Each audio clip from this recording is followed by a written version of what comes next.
what's up, everybody? This is Fred Richani of TSC News, here with a little bit of a late Monday Night Raw recap. Apologies, was covering Game 7 of the Western Conference Finals.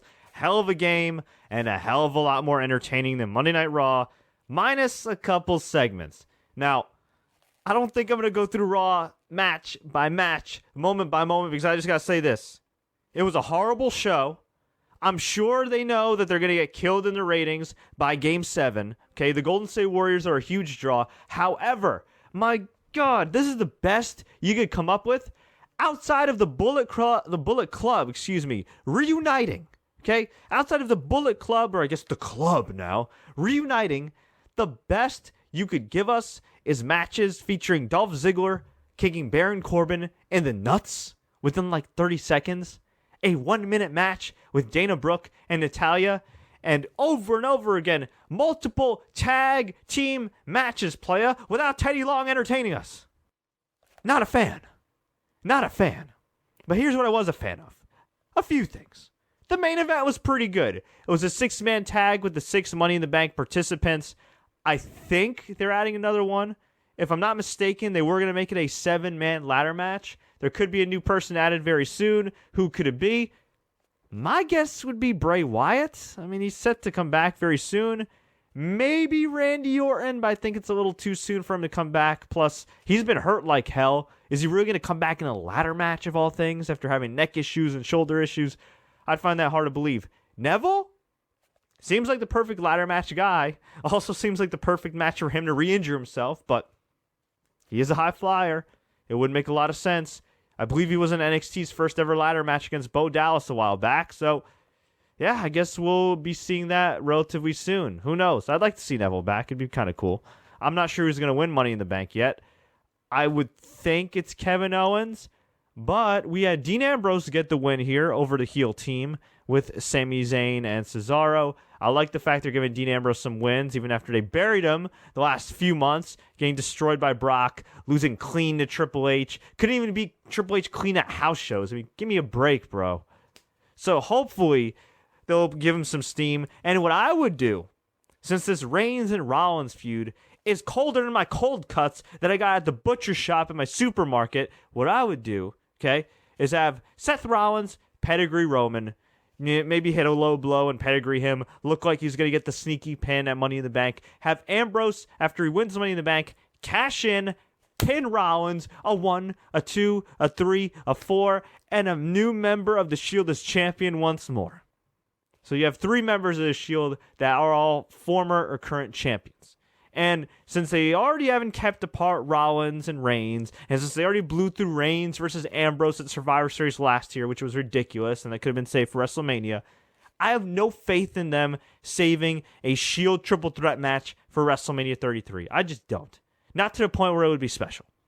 So what you do is, or what I would do, and I'm not saying they're going to do this, but what I would do, okay, is do something where Ambrose can get a successful title defense. Maybe he faces Seth and beats Seth at the next pay-per-view, which I think is Battleground after Money in the Bank. And Battleground's historically been pretty bad, but with this new era and the new brand extension and everything else, maybe they'll break the streak of bad Battleground pay-per-views. So you have Dean successfully defended at Battleground. You set up the triple threat with Reigns, with Ambrose, with Rollins, Shield triple threat in Brooklyn, SummerSlam. I think that would be one hell of a main event. I don't think people would exactly like the finish, though, because it probably would be LOL Roman wins. But maybe you could do something where Seth wins. And then you could build up to another rematch, not at Night of Champions. You find a way to bridge, that gap, okay? Find something for Seth or Roman, whoever wins that title at SummerSlam, to do something at Night of Champions. And then at Hell in a Cell, you do a triple threat match between Ambrose, Rollins, Reigns, and it would actually be a match where Hell in a Cell fits. Because Reigns hates Rollins. Rollins hates Reigns. Rollins broke up the Shield. And then the latest plot twist, it was Ambrose who cashed in Money in the Bank. Yeah, he cashed in on his sworn enemy Seth, but at the same time he screwed his supposed best friend Roman Reigns. It makes perfect sense. Perfect sense. It's fully logical. It's fully understandable. I mean, it just tells a great story of these last 2 years. Actually, if you count the whole time the Shield have been around, almost a 4-year story. beyond that, if you want to tell the story of how they wrestled each other and maybe teamed up or whatever, any FCW. And actually, I don't think they ever teamed up in FCW, but they did feud against each other, if I'm not mistaken. I think there's even an Ambrose versus Reigns versus Rollins triple threat match from FCW, as crazy as that sounds. I think it's on YouTube somewhere. So that's what I would do. Are they going to do that? I don't know.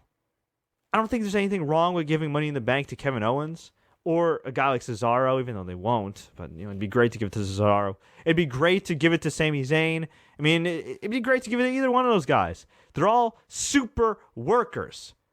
The problem is, I don't have faith in WWE when it comes to young stars. I don't have faith in a sense that they've gotten guys over to some extent. They've introduced a lot of new stars, but they've only gotten them to a certain level. And there are certain guys that even the guys like Dean Ambrose, who have been in their system for years and years, there are certain guys that for whatever reason, maybe it's their look, maybe it's because they came somewhere else, maybe it's a little bit of both, where they pulled the trigger on them to an extent, like halfway, and then the gun just locks. They almost train the fans subtly, or sometimes not so subtly, to think, okay, this guy's a big star, but just wink, wink, he's not Roman Reigns. Wink, wink, he's not John Cena.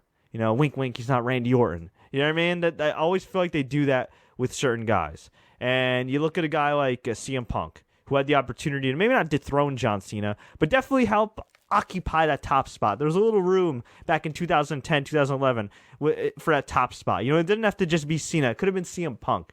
And they never fully pulled the trigger with him.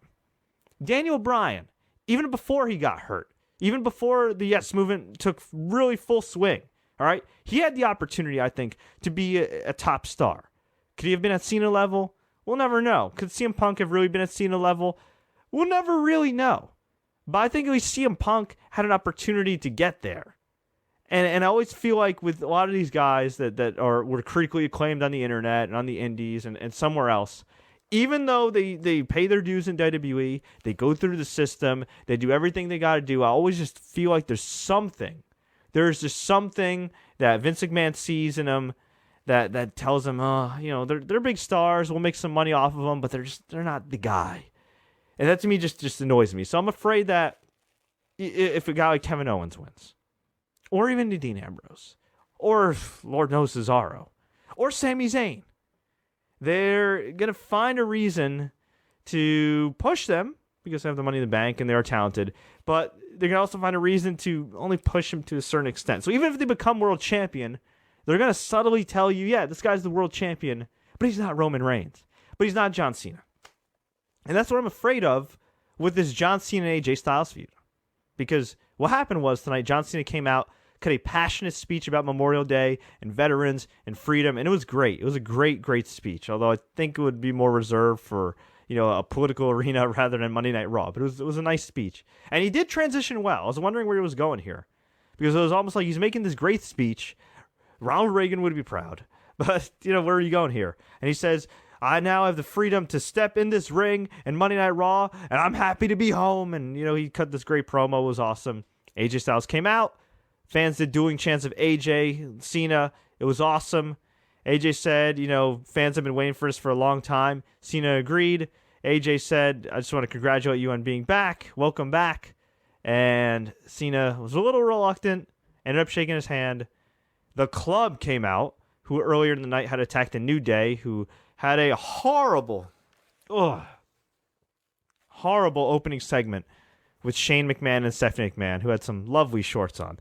And long story short, they hyped the brand extension. They were incredibly vague. The New Day begged Stephanie and Shane not to break up the New Day. Shane said everything's on the table. They challenged Shane to a dance contest. They teased Stephanie. That would have been the highlight of the whole segment. And then what happens is the Vaudevillains interrupt, and then the Vaudevillains have a match with the New Day, only to be interrupted by the Club, who got the New Day the DQ win. There. You don't have to know anymore. It was horrible. And I think the New Day actually jumped the shark, which I've said before, but now really I think it's time to have some serious tag team champions. If you want to give the New Day a serious edge, have them get beat up by the Club, and then eventually kind of beat the Club, say, in a Hell in a Cell match, or some kind of street fight where it shows the New Day is actually tough guys, not just comedians, that'd be great. Because, man, this segment was rough.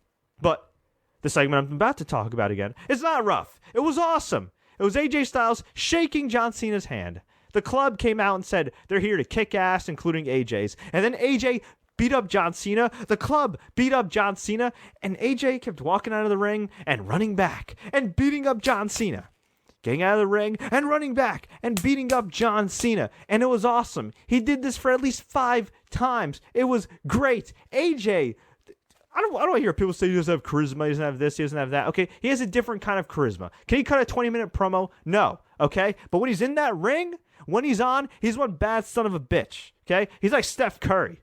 All right? You can say you want Steph Curry soft-spoken, he looks like a little kid, whatever. Okay? But when he hits that three-pointer, when he gets his swagger going, who gives a damn if he's skinny? Who gives a damn if he looks like a little boy? Okay? The guy has swagger and that killer instinct. And when AJ Styles became heel...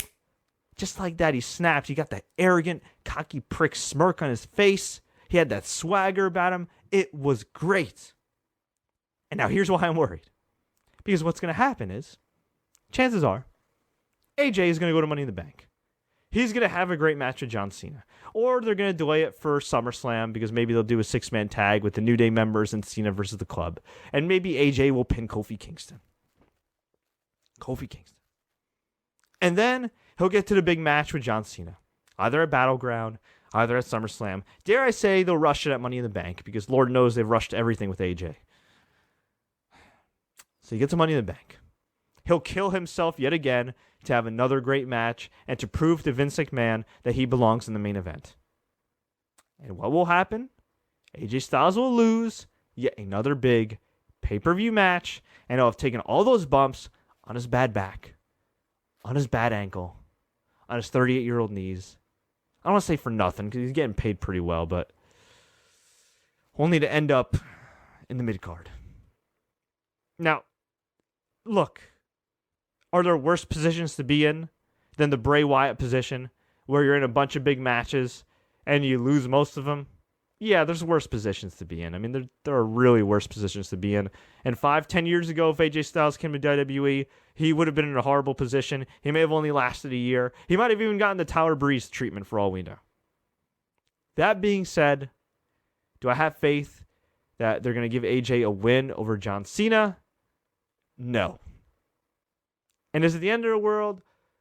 No, but it's disappointing when you have a guy that is like the LeBron James of wrestling in terms of ability. And you look at this guy, and he's maybe the best wrestler in the world. And, loses 2 straight to Roman Reigns, lost to Jericho at WrestleMania. Again, it's not that he's getting a bad push, but it's like I talked about before with those potential Money in the Bank winners, all right? It's like they're giving you the wink, giving you a little nudge. Like, yeah, AJ's great. We're telling you AJ's great. But we're nudging you a little bit and just telling you, what, he's not at John Cena's level, and he's not at Roman Reigns' level. Which is a shame, because he is great. And if I'm WWE, what I would do is have AJ Styles beat John Cena. If I were WWE, I would say screw the whole tapping out thing. There's a stupid stigma in wrestling. Oh, if a wrestler taps out, they're a sissy. They suck. They gave up. When in real life, especially in MMA, do you know why you tap out besides the fact you're in so much damn pain? Because you want to protect yourself. If you're in a leg lock, like the calf crusher, you could seriously damage some tendons, some limbs. If you're in a heel hook, you could tear apart your knee. If you're in a chokehold and you pass out, you could kill a few brain cells. So when you tap out, there's no shame in that in mixed martial arts, because you're doing the smart thing and protecting yourself. You ask Miesha Tate about the first Ronda Rousey fight if she regrets tapping out. Now, she ended up becoming UFC champion, but her arm had significant damage for a long time because her arm bent backwards and she didn't tap out. At least not initially. I'm just saying.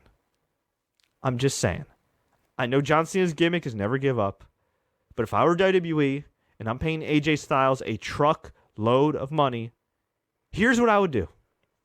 You build up to AJ versus John Cena. You have AJ in some type of no DQ match. You know what? Screw it. You can do a 6-man tag with the New Day and John Cena against the club.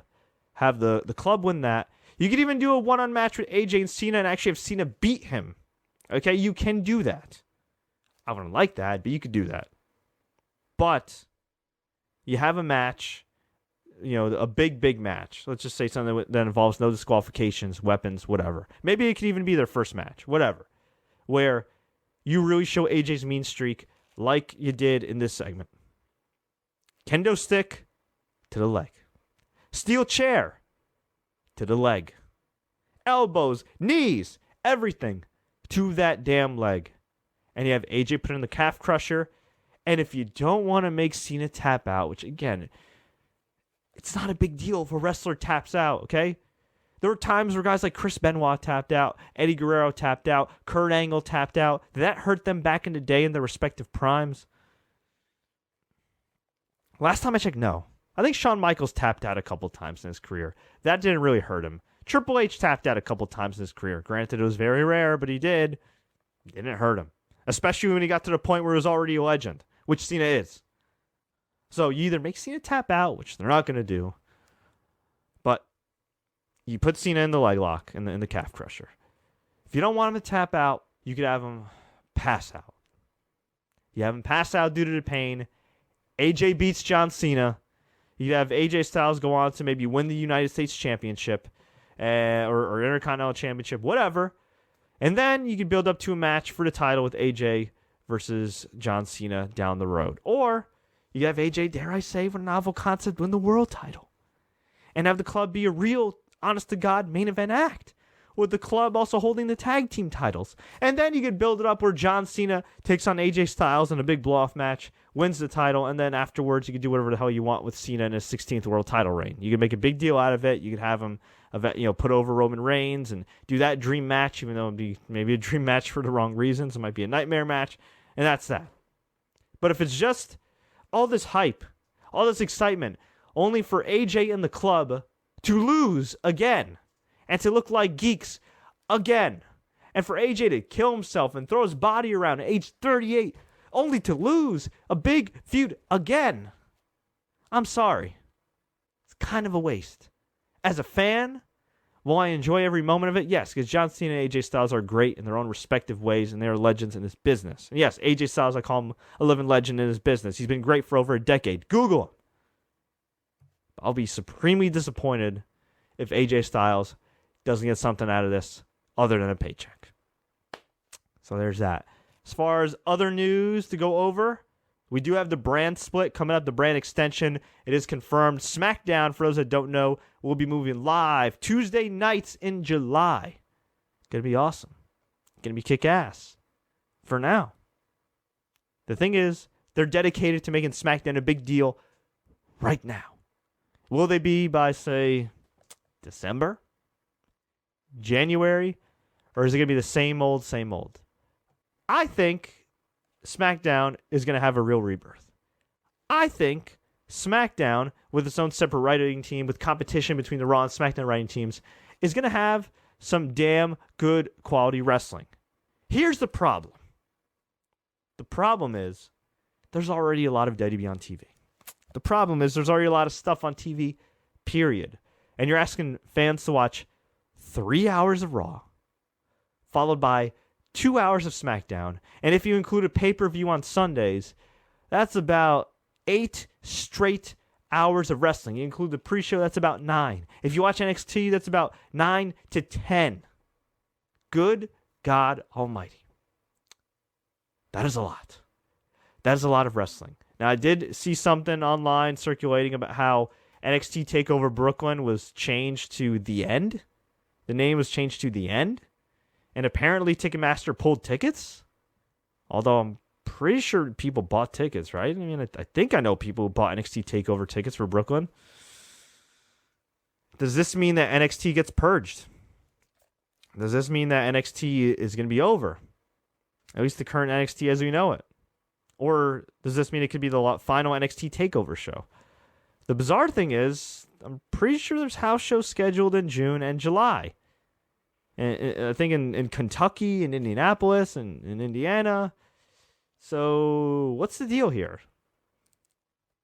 A lot can change. I'll tell you this. It would be a damn shame if NXT folded. Especially because, WWE still kind of needs a developmental territory. What they could do,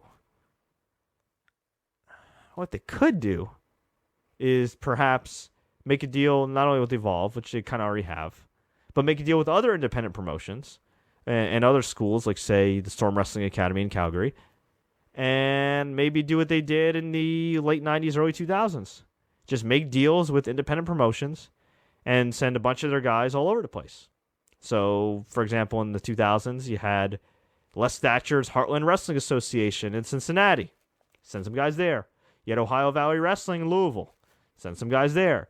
You had Power Pro Wrestling in Memphis. Send some guys there. Hell, you even had some developmental people in Puerto Rico. Send some guys there. That could work. I think they even had an association with AAA at one point for a very brief period. Send some guys there. They obviously have established some good relations with independent promotions with this Cruiserweight Classic. So it wouldn't be the end of the world if that's where they shifted their developmental business model. Because right now, while NXT is growing and hot, from what I understand, it's still a money loser. And at the end of the day, if it doesn't make dollars over an extended period of time, sadly, whether it's NXT or anything else, it really doesn't make sense if you're a company like WWE that's in the business of making money. It'd be a shame. I mean, Triple H spent all this time building it up, but we'll see. I don't know what they're going to do. I also think it kind of hurts the network if they got rid of NXT. I don't think it's the most watched show, but it's certainly a show that caters to the hardcores and is a pretty damn good show more often than not. So that would be quite a shame. But if you're going to call up Nakamura and Balor and Joe and all these guys, and you have guys that are ridiculously talented, why keep them in NXT? It really makes no sense. It's nice that you were able to establish the third brand. It's nice that Triple H has been able to prove that, hey, if you give me the reins, I could do a hell of a job. And he has done a hell of a job. Props to him. Props to him and Ryan Ward. But, man, they got some splaining to do the next few months in regards to NXT. As far as anything else, in terms of anything notable, really, Rusev destroyed Zack Ryder. He got confronted by Titus O'Neil. It looks like it's going to be Rusev versus Titus O'Neil. Kind of lame, but nice that Titus is getting an opportunity after his suspension. Nice that Rusev will probably have a successful title defense and will avoid getting buried 6 feet under with the John Cena storyline again, at least for now. We had Enzo and Cass beat the Dudleys. I missed this match because I was watching Game 7, and that was significantly more entertaining, but okay. And as far as any other notable things, Usos beat Breezango. This was a short match. Golden Truth was on commentary. It was stupid. We had, as I mentioned before, the New Day beat the Vaudevillains via DQ. This died a miserable death.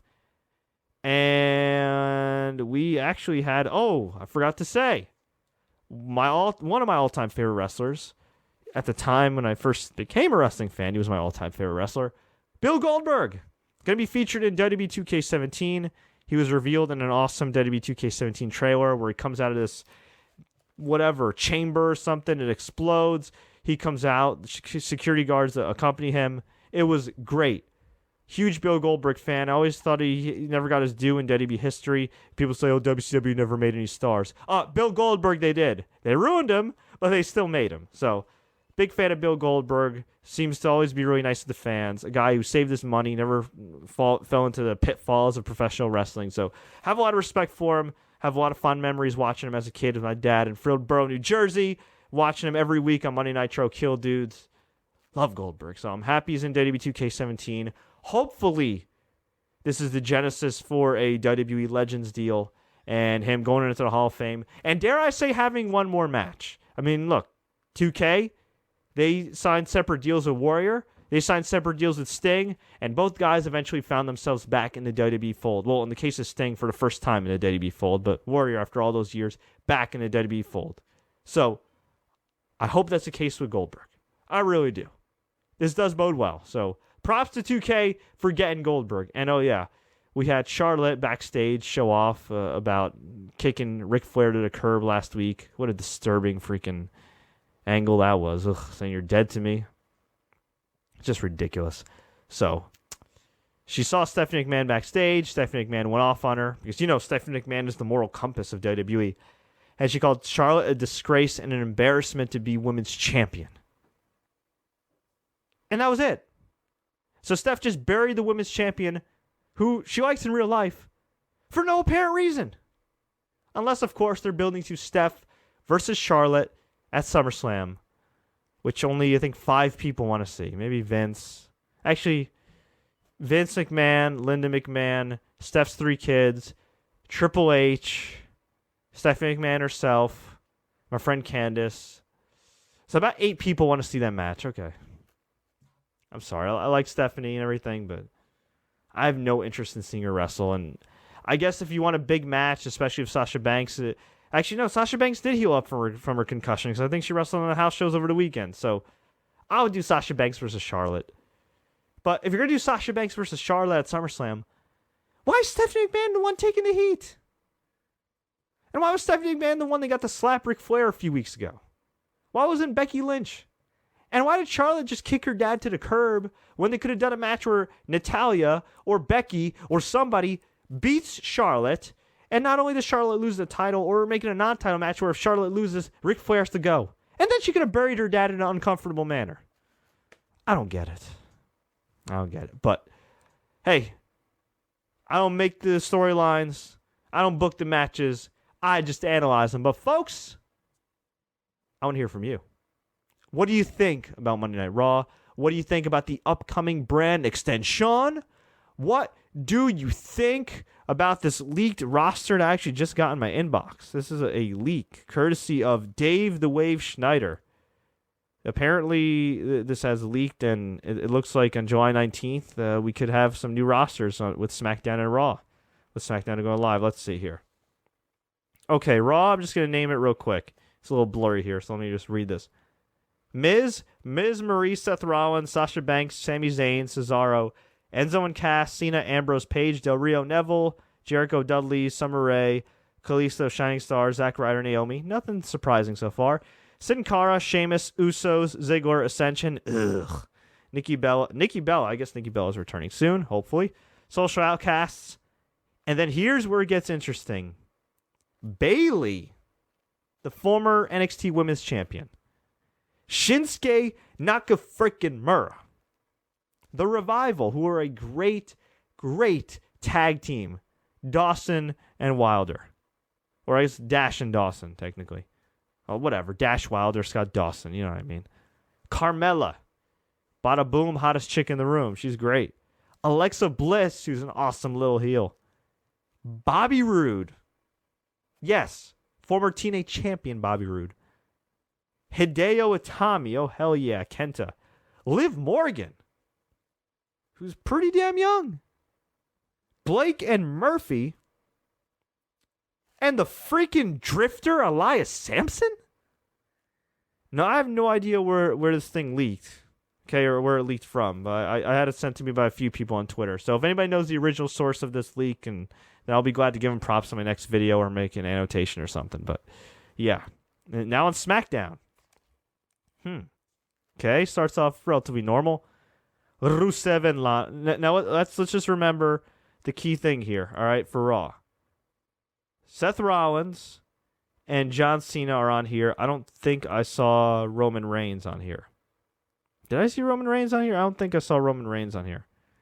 So let's see who is on SmackDown. Rusev and Lana. New Day, Apollo Crews, Becky Lynch, AJ Styles, Kevin Owens, Vaudevillains, Wyatt Family, Baron Corbin, Emma, Tyler Breeze, Fandango, the club, essentially the whole club, Randy Orton, who could be returning soon, Dana Brooke, Big Show, Titus O'Neil, Tyson Kidd, Alicia Fox, Natalya, Darren Young, and Bob Backlund, Golden Truth, Kane, Mark Henry, Jack Swagger, Tamina, Ava Marie. And here's where it gets really interesting. Finn Balor, Peyton Royce, who's a developmental diva, or developmental women's wrestler, who's awesome. Lance Storm student, by the way. Ty Dillinger. Oh, my God. I mean, hey, I'm marking out for Finn Balor here, but if Ty Dillinger actually makes it to the main roster after 10 years of developmental, good God almighty. God bless this guy. Worked so friggin' hard to get there, if he gets there. Gargano and Ciampa, Austin Aries, Mojo Rawley, Billy Kay, No Way Jose, and Nia Jax, with the announced team of Lawler, Ronaldo, and Corey Graves. Now, if I'm not mistaken, I did not name Roman Reigns because at the top, and I didn't see this before on the sheet, you can see it right here, it says Reigns and Charlotte, meaning it looks like on paper, if this leak, if it is real, if it is to be believed, it looks like they will have one champion for the men, one world champion for the men, one world champion for the women, which I approve of. I don't think you should dilute the title. I don't think you should split the titles. Do I think in some ways the world titles, the two world titles were nice at one point in time? Yes. I do. Unfortunately, that world title on SmackDown, or what used to be the SmackDown title, was so diluted at the end, it's not even funny. I mean, I know Cena held it for a little while, but it just got so diluted at the end. So, let's be gone with that as much as I miss that big gold belt. So if Roman Reigns goes between both brands and Charlotte goes between both brands, I dig it. Because you know what that means? You can elevate the Intercontinental title to mean something again. You can elevate the U.S. title to mean something again. And you can put even more significance on your respective world titles. Hell, you can maybe even do a women's tag team title, which would be pretty kick-ass. Now, as far as the tag team titles goes, that's the only thing I'm a little confused about. Do you split the tag titles? Do you go back and forth between shows? I think you should. But I don't see the tag team champions listed here. Whatever. Doesn't matter. This is a leak or an alleged leak. It could be completely fake, but I'll tell you this. If it's real and we get Nakamura and Finn Balor and all these bros on WWE TV, man, I mean, that's some serious business right here.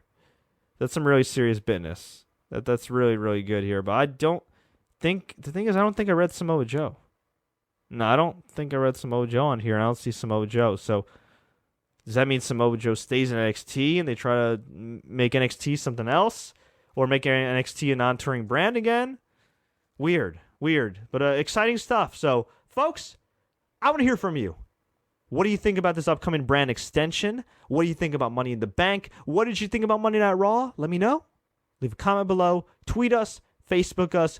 Do what you got to do. If you enjoyed this video, please click the like button. Please share this with all your friends. And please don't forget to subscribe for more in-depth recaps, interviews, and everything in between. Until next time, everybody, as always, enjoy the matches.